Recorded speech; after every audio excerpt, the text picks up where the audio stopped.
ఏదైతే మొన్న మంచిర్యాల జిల్లాలో అది ప్రైవేట్ సంస్థ అన్నటువంటి సంస్థలకు కొమ్ము కాస్తూ కేంద్ర ప్రభుత్వం రకరకాలుగా చట్టాలను మార్చుకొని ఇలా ఆదివాసీ ప్రాంతాల్లో ఉన్నటువంటి గూడేలను ఖాళీ చేసేటువంటి ప్రయత్నాలు జరుగుతున్నాయి. దీన్ని కులం సేవ సంఘం తరపున తీవ్రంగా మేము ఖండిస్తున్నాం. ఎందుకంటే గతం నుంచి మేము చూస్తున్నాం, కేంద్ర ప్రభుత్వం వచ్చినప్పటి నుండి రకరకాల జీవుల పేర్లతోటి, రకరకాల సంస్థల పేర్లతోటి మమ్మల్ని అడవి నుంచి గట్టే కుట్రలు చేస్తూ ఇలా అన్ని కుల సంఘాలలో ఉన్నటువంటి నాయకులు, మేధావులు ఆదివాసుల్లో పోరాటాలు చేస్తూ నేటి వరకు చేస్తూనే ఉన్నారు. మరి జీవులు అనేది ఒక మానవ సమాజం కోసం ఇలా కేంద్ర ప్రభుత్వం కానీ రాష్ట్ర ప్రభుత్వం కానీ దాన్ని ఇంప్లిమెంటేషన్ చేయాలి.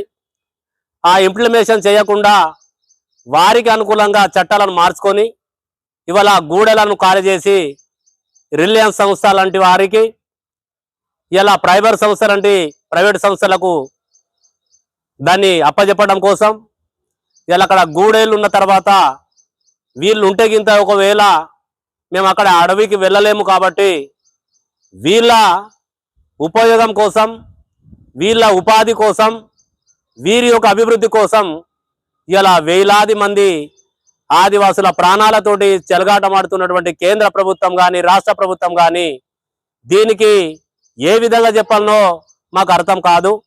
ఎందుకంటే అడవిలో మేము అడవిని రక్షిస్తున్నాం, అడవిని కాపాడుతున్నాం. గతం నుంచి కూడా తెలుసు, టైగర్ జోన్ల పేర్లతోటి, కోర్ ఏరియాలతోటి, బఫర్ జోన్ తోటి ఈ రకంగా ఇవన్నీ జోన్లు పెట్టుకొని ఇవాళ మేము మాకున్నటువంటి గ్రామాలలో ఉన్నటువంటి గ్రామ కంఠాలని ఈ జోన్ల పేరుతోటి ఇలా ఫారెస్ట్ అధికారులు వెంటాడి ఇలా కార్పొరేట్ సంస్థలకు కట్టబెట్టేటువంటి కుట్రలు ఫారెస్ట్ అధికారులు చేస్తున్నారు తప్ప ఇవాళ అక్కడ సమాజంలో జీవించేటటువంటి ఆదివాసులకు మరి ఏ డిపార్ట్మెంట్ కూడా సహకరిస్తలేదని కూడా ఈ సందర్భంగా నేను మీడియా ద్వారా తెలియజేస్తున్నా. ఎందుకంటే ఎక్కడ చూసినా ఆదివాసుల పైన అరాచకాలు, ఎక్కడ చూసినా ROFR పట్టాల గురించి గొడవలు, ఎక్కడ చూసినా అడవికి వెళ్ళినా కూడా వాళ్ళపైన కేసులు. మరి ఇది మంచి పద్ధతి కాదు. ఇలా ఆదివాసులని ప్రభుత్వాలే రెచ్చగొడుతున్నాయా లేకపోతే వారికి న్యాయం చేస్తున్నాయా అనేది ఆదివాసులు ఉన్నటువంటి మేధావి వర్గం కూడా ఆలోచన చేస్తున్నాయి. త్వరలోనే ఏదైతే బిర్సా ముండా గాని, రామ్జీ గౌడ్ గాని, కుమ్రం భీము గాని పోరాటాలకు అనుగుణంగా ఏదైతే చేస్తూ ఆనాడు జల్ జంగల్ జమన్ కోసం ఆసిఫాబాద్ జిల్లాలో కుమ్రం భీము పోరాటం చేసి భూమి కోసం, భుక్తి కోసం, నీళ్ల కోసం పోరాటం చేసి ఈ రోజు ఆదివాసులకు అండగా నిలబడినటువంటి కుమ్రం భీముకి ఈ రోజు వారు చేసినటువంటి ఏదైతే కృషినో వీళ్ళు అనగదొక్కి ఫారెస్ట్ అధికారులు ఇవాళ మరీ అరాచకాలు చేస్తున్నారు. మరి ఈ అరాచకాలని పూర్తి స్థాయిలో నివారించే వరకు కూడా ఆదివాసులు కూడా నిద్రలో ఉండాలని కూడా నేను ఈ సందర్భంగా నేను మరి ప్రభుత్వాలకు, కేంద్ర ప్రభుత్వానికి, రాష్ట్ర ప్రభుత్వానికి నేను డిమాండ్ చేస్తున్నా. ఇలా రాష్ట్ర ప్రభుత్వం అయితే ఏంది, కేంద్ర ప్రభుత్వం అయితే ఏంది, వేదికల మీద పెద్ద పెద్ద ప్రసంగాల మీద మాట్లాడతారు కదా. ఇవాళ జీవో నంబర్ 5వ జీవో నంబర్ అంటారు, 6వ జీవో నంబర్ అంటారు, ఇవాళ 3 నంబర్ జీవో అంటున్నారు. మరి ఈ జీవోలు ఇంప్లిమెంటేషన్ చేయకుండా ఇంకా కొత్త జీవోలు పుట్టాలా, ఏ విధంగా అయితే పుట్టగొడుగులు పుట్టించినట్టు పుడుతున్నాయో ఆ విధంగా పుట్టగొడుగులు వెళ్ళినట్టు ఈ జీవోలు ఎక్కడికి వెళ్తున్నాయి. అసలు ఆ జీవోలకు రాజ్యాంగంలో ఏం రాసి ఉన్నది? ఇలా మానవులైనటువంటి బాబాసాహెబ్ అంబేద్కర్ గారు ఇలా రాజ్యాంగాలు రాసి ఈ చట్టాలకు అనుగుణంగా మానవ సమాజం గురించి, భూమి మీద నిలబడడానికి, భూమి వ్యవసాయం చేయడానికి, వాడు జీవించడానికి కూడా ఇవాళ రాజ్యాంగంలో చట్టాలు ఉంటే ఆ చట్టాలను ఇంప్లిమెంటేషన్ చేయకుండా ఇవాళ కేంద్ర ప్రభుత్వం వారు ఉన్నటువంటి కుబేరులకు, ధనవంతులకు వత్తాసు పలికి ఇవాళ కార్పొరేషన్లకు ఇవాళ కొమ్ము కాస్తూ దేశంలో ఉన్నటువంటి కార్పొరేషన్ సంస్థలకు అప్పచెప్పి ఇవాళ ఖనిజ సంపదని దోసుకునేటటువంటి కుట్ర కుతంత్రాలు చేస్తున్నారు. ఖబర్దార్ అని మేము చెప్తున్నాం.